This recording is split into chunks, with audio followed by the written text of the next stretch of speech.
This ain't you, bro. This ain't you. You weren't born like this. You won't die, and if you do die, you won't care, because you'll be dead. Best case, you win. Worst case, it won't matter. There's no luck in this game, man. It may be a little bit of luck, but the luck happens after you bust your ass and you put yourself in that lucky situation. Luck doesn't happen. You put yourself in that situation where luck might happen. And that's what people don't know. If you believe it, if you really believe that you could be something, if you have that little voice in your head saying, hey, you got talent, you could do this, then follow that voice. Everybody just wants to be comfortable. Everybody wants to sit on the couch. I don't want to go outside, it's cold. I don't want to do this, it's hot. Like, you've got to do things that you don't want to do because you show your body that your mind is the boss. Your mind is telling your body what to do, and then you have control. It's so easy to be great nowadays, my friend, because most people are weak. Most people don't want to go to that extra mile. Most people don't want to find that extra because it sucks. It's miserable. It's lonely. It's easy to give up. You know, easy. It's the easiest thing in the world to do. All right, man, I'm done. I ain't going.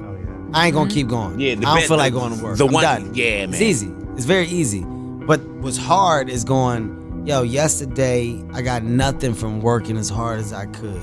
Nothing happened from that. I'm gonna do the same thing again today, but I'm gonna try to go harder. That's the hardest thing in the world. To get up every day and give 100% and be in the same position that you were each day, but mentally know that you're trying and trying and trying. That's a real grind. How bad do you want this?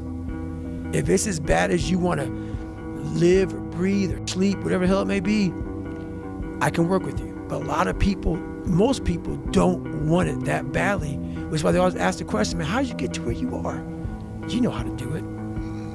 You know exactly how to be you or how to be me. You don't want to do it. Like, I want to see what you do when you're tired. Let me see how you push yourself. Come on, man. Get up. Get up again tomorrow. Get up again tomorrow. Get up again tomorrow. The next day. Get up. Get up. Get up. Get up. Keep going. How long can you maintain a positive attitude? I have to outwork that voice. I told you, man. That ain't you. You're 300 pounds, man. You sit at home, you figure out how to do your hair. That's what you do. How to come to school with the reverse baldness when you're 16. That's you. The only thing you can do in life is stay hard. The life you want is on the other side of a few hard conversations, and you're living a life you hate because you're too afraid to have them. Hard times create hard men. Hard men create soft times. Soft times create soft men. Soft men create hard times.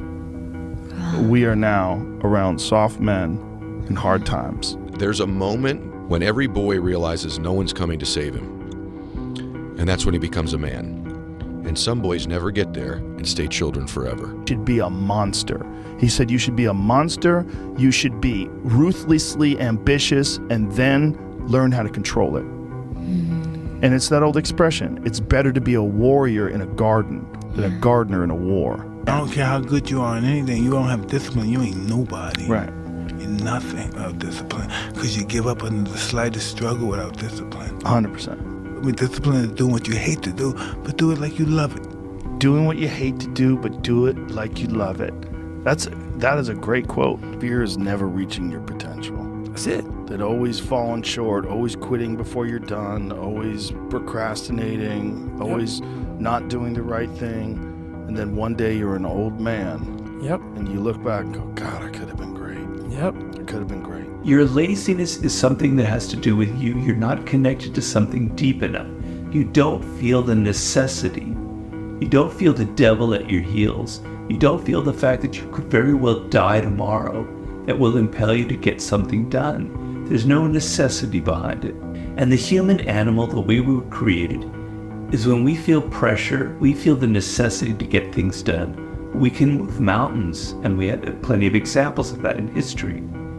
But when that pressure, almost like a barometric pressure, releases, and we don't feel the need to get something done, we can become incredibly lazy because there's no necessity. So you have to create necessity in your life.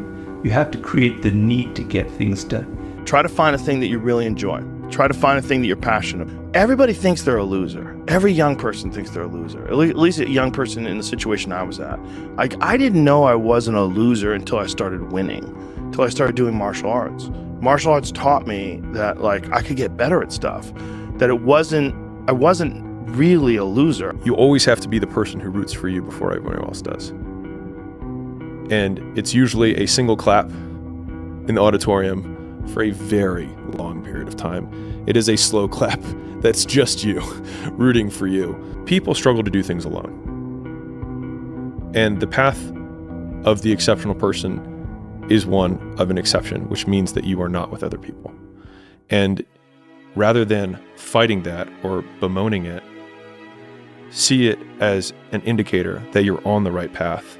Because if everyone else were cheering you on, then it means you're not in the right place, because it means you're just like everyone else, and that's not where you want to be. We all live in this world where our brains are keeping us in this box. Outside that box, on the other edge of suffering, which is on the other edge of that 40%, is a world that's endless of opportunity. But we are afraid to go outside that box, because in that box it's comfortable. Outside that box, man, God gives you a shovel. And says, man, start digging. That's not fun. But when you dig your own path to all kind of stuff that's unknown. And that's what I started realizing, man, like on the other end of this is some beautiful stuff. So I got outside my box and realized, man, 300 pounds, now look at me, I'm 185 pounds. And on the other side of the box was all this stuff. And I didn't know it was over there until I climbed the wall. I am a man with a point to prove, and I will go out and I will prove it. Here we are, yeah, in front of that arena. You know, if you have a clear picture in your head of something is going to happen, and a clear belief in that it will happen no matter what, then nothing can stop it. You know what I mean? It is destined to happen, and that's what happens. You know what I mean? It's perfect. The emotionally immature man seeks out motivation to do something hard one time. The emotionally mature man uses discipline to do something hard 1,000 times. Finish what you started. Okay? I know it's getting tough. You're tired. It feels impossible. It's getting harder. But finish what you started. Don't forget why you even started in the first place. But you must finish what you started. Out of the 100 men that go into war, 10 shouldn't even be there. 80 of them are just targets. 10 do most of, or 9 do most of the fighting. 1 is a warrior. And it's a true quote to life. I saw it going through training. I saw it everywhere I went. There's so many people who just show up to life that shouldn't even be around. And there's few people who do all the work. I wanted to be part of that 9, and I'm working towards being that 1. If you start today, you're gonna have benefits in the future. Doesn't matter the time. What is important is what you want to achieve. One thing about life is that people in life, they're the ultimate puppet masters. They exploit your weakness, and they love to walk you around life and own space in your head. One of the biggest ways to cut those strings and walk on your own 2 feet to your own destination in life is to build self-respect, self-esteem, self-discipline, all those things. Stay hard is not just about going to the gym. Stay hard is about going that extra step when you feel like you can't. That's what builds self-esteem and self-respect. This is yours. You're the captain, you're the master, you're the foreman, you're the general, you're the head. Don't give control of this to nobody. If you just try to be pampered, and if you're trying to be soft, and if you're trying to be the victim and all stuff, you're not gonna go anywhere. We need to get stronger. We need to get bossier. We need to get tougher. We need to not be afraid of failure. We got to go and do the work. We got to face adversity. Adversity breeds character. It's strength and fighting and resistance. It does not only make the muscle grow, but it makes also your head grow, makes you a stronger person. We have to be willing to go through hardship, through suffering, through pain, through crying periods, all of that stuff. Don't shy away from any of that, because it just makes you stronger. Wait when things go completely to pieces, when things are the worst, when your very best deal falls apart and your rent is late and you're tired and you're sick and everybody is mad at you and your car doesn't work, then it's the person that picks themselves up and says, nothing is going to stop me. Thoughts aren't true. Feelings don't require actions. Things aren't good or bad, they just are. Our greatest enemy is ignorance. To change your life, change your surroundings. Our actions, not our pasts, define who we are. I think what makes life more difficult for people is the judgment they have on themselves about what they believe they're supposed to do or supposed to have achieved. Life isn't fair. We have to understand that. It shouldn't be fair. It's a trial ground, it's a testing ground. It's built to make us harder. It's built to make us as strong as we can, to test us, to drive us. So, mentality is the only thing that gets us through life. I was an underdog. We are all underdogs in life. Even the baddest person in the world should think that way. So you should always have I've never arrived mentality. It doesn't matter where you come from, the sewer or wherever you think you're from, nothing should be able to hurt you. If you believe that, it starts to become true. Why would you not go for it? Why would you not take a chance? At one point in time, you got to take a chance on you. It's the what if I can pull off a miracle. What if I can become someone that no one thinks I can be? There's no losing, only learning. There's no failure, only opportunities. And there's no problems, only solutions. So to me, what failure is the mother of all success. If it wasn't for Michael Jordan getting cut from his 9th grade basketball team, he wouldn't have became Michael Jordan. I seen an article the other day where they were talking about Oprah Winfrey and how she got fired because she wasn't good for television. Walt Disney, who got fired, if I'm not mistaken, from a newspaper saying he had no imagination. You gotta take those losses, you gotta take those hits. There's gotta be the valleys, the peaks, the ups, the downs. Once you change one thing, your mindset, you can attack everything. Don't be trapped by dogma, which is living with the results of other people's thinking. Don't let the noise of others' opinions drown out your own inner voice. And most important, have the courage to follow your heart and intuition. They somehow already know what you truly want to become. Everything else is secondary. Being a winner is a curse. It doesn't matter how much you've won before. You're not a winner until you win again. And again, and again. Nothing is enough. No one understands. And you never want it to stop. Gotta put your past behind you. Look, kid, bad things happen, and you can't do anything about it, right? Right. Wrong! When the world turns its back on you, you turn your back on the world. If you want to be good, you really don't have a lot of choices, because it takes what it takes. You have to do what you have to do to be successful. So you have to make the choices and decisions to have the discipline and the focus to the process of what you need to do to accomplish your goals. I think a hopeful message that anyone who's in that hard period or in that start period is that it won't get harder. Like, this is the hardest part. And so if you can just make it through this, everything else is downhill. It's not that the things that the dragons are going to slay aren't going to get bigger. They are. But you become so much more equipped to slay them back. And you have so many more allies. You have people in the stands cheering for you. You have the audience. You have all of these other things that are behind you. If you decide to go for the goal in your life, you're going to get knocked down over and over and over and over again. Every single week, you're going to have heartaches and disappointments and frustrations and setbacks and obstacles. But without those obstacles, no success is possible. You cannot change your life unless you change something. If you always do what you always did, you'll always get what you always got. No matter what it is. Many times you say to yourself, I gotta lose weight, I'm too fat. And then you know what? During the day you eat at night, and the next day you get mad at yourself. Well, what do you want?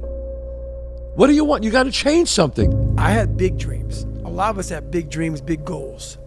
And when you have goals that are maybe outside your reach, you have to know that getting to that goal, you're gonna have a lot of bad days, a lot of setbacks. The biggest risk to your future isn't your competition. It's the distractions you insist on keeping in your life. rather than doing the things you know you should be doing but aren't. People delay doing things they don't like for longer than it takes to do them. The world belongs to optimists. Because if you're going to do anything big, you have to believe that it can happen. Otherwise, it never will. 99% right and 100% wrong. So like, they're right 99% of the time. But they're wrong 100% because the only thing that matters is the big one at the end. You might have 9 failures. I felt my first 9 businesses didn't really amount to anything. 9. As in the first one, spent time, failed. Second one, this one will be different, failed. Third one, this is the one. And then 6 more after that. It's painful as shit because the whole time everyone is telling you, I told you so, and they're right. Today. But not forever. If you're not falling on your face over and over again, if you're not trembling when you go to sleep with your heart pounding, then what is happening is you're not trying hard enough. You're living too far within your potential. That all really successful people live on the outside edge of what they're capable of. And it's always a little bit scary on the outside edge because we all have feelings of uncertainty. We all have fears. We all have doubts that hold us back. But the brave person is simply the person who moves forward and keeps taking the chance. And you cannot imagine a successful person without courage. You cannot imagine a successful person without the courage to face and confront their fears and to move forward. Successful people see opportunity in every failure. Normal people see failure in every opportunity. Both are right. Only one gets rich. Starting tomorrow, what are you going to do that'll make a change in your life's direction? Good question. What are you going to do starting tomorrow that'll make a difference? Now see, if you don't do something starting tomorrow that'll make a difference, guess what? It's gonna be the same. You only got one life, guys. Again, if you work it right, you only need one. The heaviest things in life aren't iron and gold, but unmade decisions. The reason you are stressed is that you have decisions to make, and you're not making them. We're all writing a book. What's your book look like? What does your book look like? Like your life is a book. You got a bunch of chapters in your book, but when they close that book, how good was the book? If your definition of success is win or lose, giving everything you've got and growing or learning along the way, then you're setting yourself up for success. I really think the biggest cheat code in life is just going after it and not being concerned of whether or not you fail at one specific task. Instead, understanding the big picture, what your long-term goal is, and knowing if you keep driving forward and never quit, in the end you will succeed. I hope they'd be inspired to take risks, not just risks to achieve success, but embrace feeling, both pride and shame, fear and excitement. Personally, I want to experience as much life as possible, and that only happens when you embrace the highs and the lows. No one's gonna come to help me. No one's gonna come to help me. It's me against me, period. And so I had to man up, and I said, the first thing I gotta start doing is facing every fear I have, no matter what the it is, man. And these things would keep me up at night. No one, people who are hearing this shit, they will never really understand and grasp when you face these things and so many things, how they keep you up and haunt you at night. But if I'm feeling bad, that doesn't mean I'm doing bad. That doesn't mean I am bad. That doesn't mean that I can't still take some action. Because yeah, nothing changes and nothing changes, man. Unchosen suffering is going to happen in life. Your parents are going to pass away, loved ones are going to die, your relationships are going to break down, your body is going to fail you, you're going to become ill or sick or destitute. Things are going to happen that you have no control over. And the only way that you can prepare yourself for unchosen suffering is with chosen suffering. Right. You can elect to put yourself into a position to become a stronger alloy of whatever the metal is that you're made of. And by purposefully choosing difficult things, you will armor yourself against that situation. It's still going to suck. Hard times create hard men. Hard men create soft times. Soft times create soft men. Soft men create hard times. We are now around soft men and hard times. We're in the time of toxic masculinity, right? Where you could be toxically male. The more you put into anything in life, the more you're going to get out. Now, for whatever reason, people understand this, and they understand that the more you put into building a business, the more you're going to get out of it. The more hours you spend working on anything, the more you are going to get out. This is probably one of the heaviest hammer blows, I think, for today, this next one. This is a real hammer blow. Anger tweeting? Great. No, it's not. It's an existential one. Oh, fun. You've already achieved goals you said would make you happy. You've already achieved goals you said would make you happy. Because if I just think, well, tomorrow I'm just going to coast and eat Twinkies and watch TV. Oh, hello, sadness, my old friend. Hello, depression. Because when you're not doing anything, you feel like shit. You're 300 pounds. Where's the motivation when you can't read and write? Where is it? So how did this happen? I just did. I just did. I said, maybe at the end of this journey, there'll be something there for me. If not, I can read. If not, I'm 185 pounds. There's no magic potion. There's no, oh, let me wake up and look at some shit. No, all those words are overused. You gotta be willing to do the work. You can speak about it all day. The easiest thing in the world to do is to complain, blame, and quit and settle. That's the easiest thing in the world to do. But it takes real work to deconstruct and to reconstruct the thought process and the mindset of an individual when they're trying to change something. That's why I always say to people, what's more important, what we acquire or who we become?